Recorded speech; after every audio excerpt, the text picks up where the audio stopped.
If you're one of the real ones in the big block world, this is what you do. You drive them.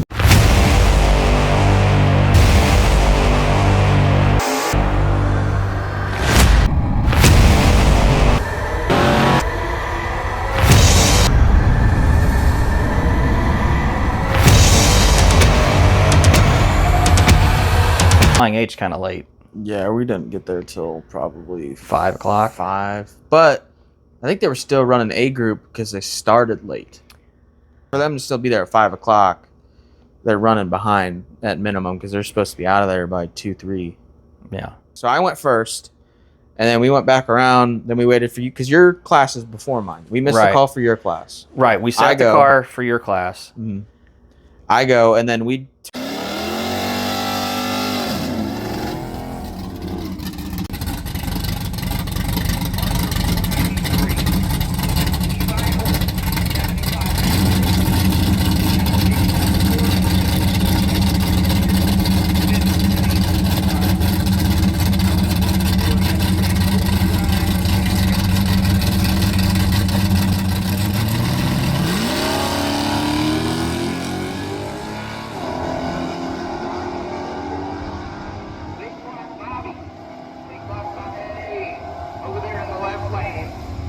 My first pass at Flying H was like a 1050, but the car is also still pretty warm from coming off a 280-mile drive. Mm-hmm.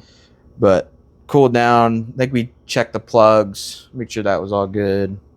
We are switching plugs. We're driving on one set and racing on a whole nother set, so we can read them and get a good analysis with that. Because I don't have an AFR gauge or anything, and it's a carburetor, so...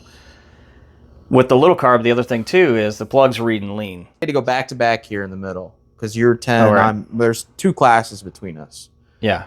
So we turn it over, whatever. You go. You ran a 10-10, I believe. And I guess for people that haven't been there, there's a good distance between where we're pit and where the staging lanes are. And for us to go back almost to back. Half track probably is where we're pit relative to the staging lanes. So we're like, all right, we're going to bring the gas up to the front of the staging lane so we can add more gas for his pass. So we're kind of prepared to just drive the car all the way back, coast as much as we could through there. Keep it as cool. And not run it the whole time. Yeah. Run, coast, and then get him the car. Yeah. So now I run a good number, 10, and you think, oh, I'm going to come up here. I could run a 10 flat now because I just saw my dad go 10-0. You went, nah, you went 10-0? 10-13, 10-12. 10-10.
I went 10-12. Yeah. So I believe you went 10-10.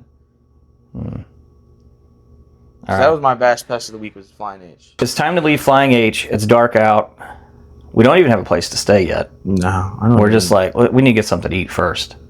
Yeah. Oh, this is. But then, because I used my fast pass, and really it was all nothing. You were extremely annoyed about the fact that you even had to use your fast pass, because A group ran late, but we were hard cut off at 10. Okay. So they at like 9 o'clock, I think they were like, hey, we're only going to do fast passes and people who haven't made a run. And you're like, right, I thought we'd get a third crack. Yeah, you thought you'd get one more. And I guess I thought I needed to come up a little bit. Yeah. Because now I'm starting to feel it. We only have 40 average. If I don't move my average, then I'll be behind the 8 ball in terms of being which I think a chance to get to the podium, really. Yeah, I think your 10-10 puts you in at least the top 5. Well, there was some attrition, I think, within that day or so. We go to leave, though, and what's weird is they check your headlights, your blinkers, and all this at Tech. We passed. Yeah. Turn on the car, no lights, no headlights. We're full of wires, and then pull the carpet back and look at the dimmer switch, and sure enough, like the wires have come out of it now, and it's just a wreck. And it's like, okay, we pull the whole thing out, and then we're like, it's like 2 pieces. There's like a plastic piece that kind of gets pressed into the metal, and I think I had to use like channel locks on. We had to go out, squeeze it. Yeah, we just eventually got it. Of all things to have in a 50-year-old car do something stupid at night is the dimmer switch. Seems to have fallen apart or it's just separated. We'll see here in a second. I don't play with dimmer switches very often, so we'll see. But right now we have no headlights. It's nighttime. We're trying to get the hell out of here. Let's see what happens. Together enough to give us lights, and I didn't even bother to put the carpet back. In fact, the thing is still sitting on the carpet, not even bolted to the floor, because I'm like... Didn't you buy a dimmer switch? I bought a dimmer, but I haven't installed it yet, because I'm like, I don't want to touch it. If it's working, just leave it. It's kind of, if it's not broken, don't fix it then, but maybe I should fix it. Maybe someday. Not right now. We go to a Waffle House. Get something to eat. And it was... Because we're starving, and it's like... It was an interesting place. It was not the greatest area. Yeah, there was a hotel that had a room, and I asked the lady working there, I'm like, what do you think of that hotel? She's like, yeah, I probably wouldn't. I'm like, all right, well, if you wouldn't, I wouldn't for sure. And we found a hotel off of Highway 50 somewhere, and it was a little bit of a drive, and it took us the wrong way. I think it was by Central Missouri University or something, whatever that town is. It's SEMO. Warrensburg? Yeah. Okay. Not SEMO. Get a hotel there. Hell, we don't get there till 12:30 or 1. Probably 1, because it was after. Yeah, it was after typical checkout. Yeah. I had to call them just to get a room, because you can't book online after midnight. That was an interesting ordeal trying to book a room in the Nova. So now 2 long days, already kicking our butts. Yeah. The headlights, the carburetors, the starter business. And now we have a long drive. It's a drive day, though. Yeah. We're going from... And we're going to go to Kansas. No. Well, we had to go to Wichita first, right? Yeah, we had to go down to Wichita and then over to Thunder Valley in Oklahoma City. Yeah. Of course, on the drive day, though, there's a tornado near Oklahoma City, and there's crazy amounts of rain in the middle of Kansas. So we kind of pull off and chill. And at Applebee's? Yeah.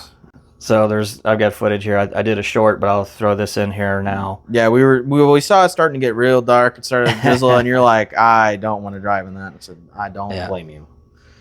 So we hang out there for a couple hours. We get on the road, and I see a cop going the other way, and it's raining now. I have my lights on. They work, but I don't have any windshield wipers, just Rain-X. But he goes by the other way, and I don't know if because my car is so bright or what. He decides to go. I see him like go through the center area. I guess there was a turnaround for the cops. I don't even know if there was. And then he starts like he went through the grass. Coming our way. It couldn't. It was too wet, I would imagine. Yeah, I don't know. He had to have a place to do it safely. Anyway, he gets behind me or near me, and then eventually back behind me, and then he pulls me over, and he's like, oh, your plates haven't been registered since 1997 or something. Like, well, these are historic plates. You register once, and that's it, because they're Missouri. I'm not even a Kansas guy. I don't know why he's messing with the Missouri guy. He doesn't know the laws. Yeah. Asks me 5 or 6 questions and then leaves us alone. But it's like, what a waste of my time. Yeah. You know, I think once it started to rain again, he's like, it's going to rain again. If I have a problem with it, I'll get you down the street further. I'm like, okay, whatever, dude. He probably thought that we were doing something stupid, or I don't know. I don't know But why he he would would have have seen got a dozen other old cars before we got there. Yeah, I don't know why he decided to pull you over for expired registration in the middle of a storm. It seemed weird. It was bizarre. He did ask about the wipers. I kind of explained that the hood comes too close to the windows that my wipers don't fit, even if I want to put them back on, which I have thought about. But I'll just have to shave it. So just if you have a Sunoco hood on a Nova, just know you'll have to shave it if you want to put the wipers Well, at least up. the Glass Tech one. We end up staying by a casino. No, south of Wichita, we had that weird... No, that was a casino night. Going to Thunder Valley. We show up at Thunder Valley. We're getting through the gate. The A group's still there. I think they wrapped up, or were wrapping up as we got there. Yeah. I let him drive the last leg on this one, and I spot a spot opening up on the pavement, primo place to pit, and I go kind of reserve it while they're waiting to leave, so I just made sure that they were leaving, and they did. Score. We get on the concrete closest really to the concessions, all of it. Yeah, we're right next to everything. Next to the midway, Right. along the fence though, but it's primo to get to the staging lanes, everything. Awesome. So that's a good start to the day. We tear into the carb a little bit. We wanted to see what's going on. We feel like the secondaries aren't working, not getting that prime squirt out of the accelerator pump. Pull the carb off, investigate it. We'll show some footage right now of kind of what we saw. There's a bunch of corrosion, rust. The spring was nasty. There's just flakes of crud falling out of it. I mean, it was gross. We ended up robbing one off of your big carb, which was brand new. Put all new seals and stuff in it while I was on the dyno. Yeah, had new accelerator pumps, new needle and seats, all that good stuff, all the hardware. We still were missing a gasket to crush the bowl on that one, I think, at this point. We did borrow some jets, so we were running lean, reading the plugs on the 1050 Dominator carb. We ended up scoring some jets from a fellow competitor in your class, Robert Voss. So kudos to him for that. And we're going to fatten it up a little bit. We're going to see what it does. We did just decide right away we're taking the hood off. We're not playing around. We need max time here. Because last year we were running 1060s to 1080s. It was pretty bad. All right. I think we give you the first hit at the track. Yeah, I believe so. All right. So we'll roll that now.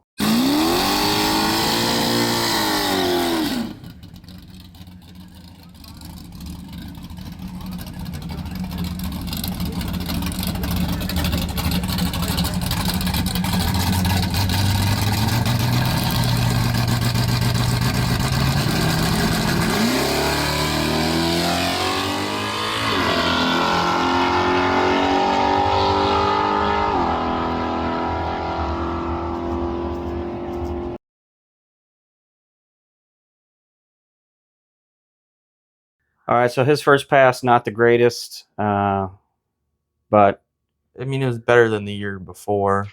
It was a big improvement from the year before.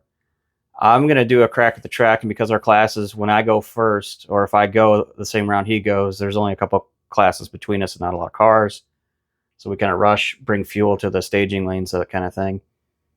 And all right, I'm gonna take a pass here. We'll see how I do.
All right, my pass was great. I went 10:02 to whatever he ran on his first go around, like a 10:50. Yeah. So now he's like, oh, hell, I can run a 9 back to back, and then we're going to give you a shot at it. We'll get you in the burnout box. We'll see how you do.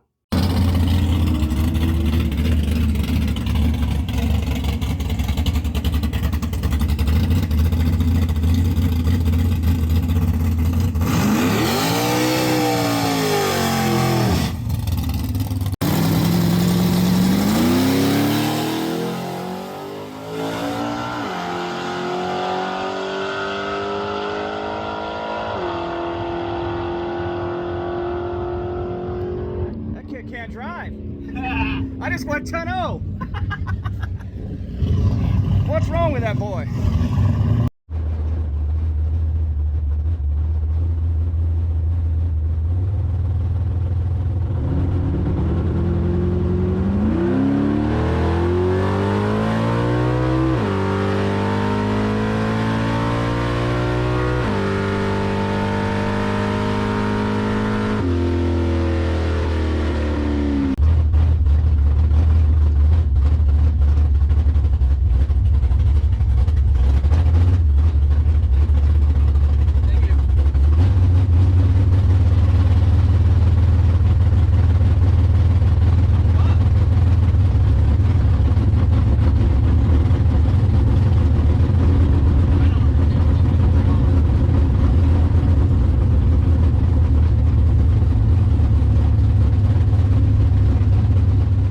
Yeah, I don't know what I did wrong because the day before at Flying H, you go 10-10. I go after you, I run 10-12. So I'm thinking I'll probably be around the same number. I go 10-46. I don't know what I did. I had to have done something. I don't know if I creeped in the beams or did something weird. So I don't know how I lost 4/10 on you. That's weird.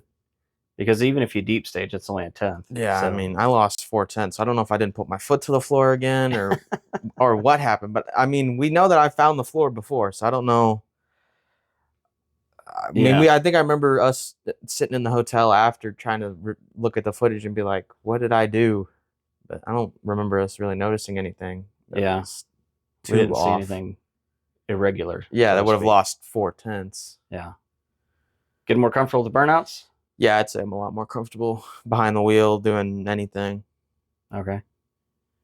All right. So I turned in a 10:02. That really brings my average way down. I had a 10:14, then a 10:12. 10:10.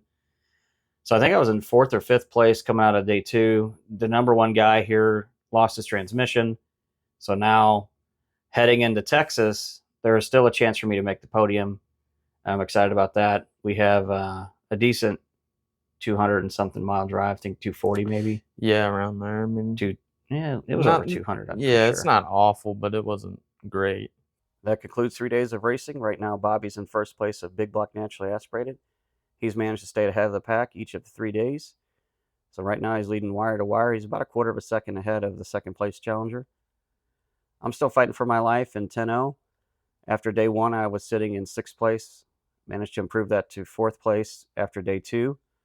The leader of the class after day 2 couldn't make the call at Thunder Valley, so that took away another driver at the top of the list. So with this 10:02 at Thunder Valley, I've now improved myself to 2nd place with a 10:09 average. All right, we got to make it to Ennis. We got to make it back to Tulsa to lock in our times, and then we've got a shootout coming up. Stay tuned for that on this channel. Thanks for watching.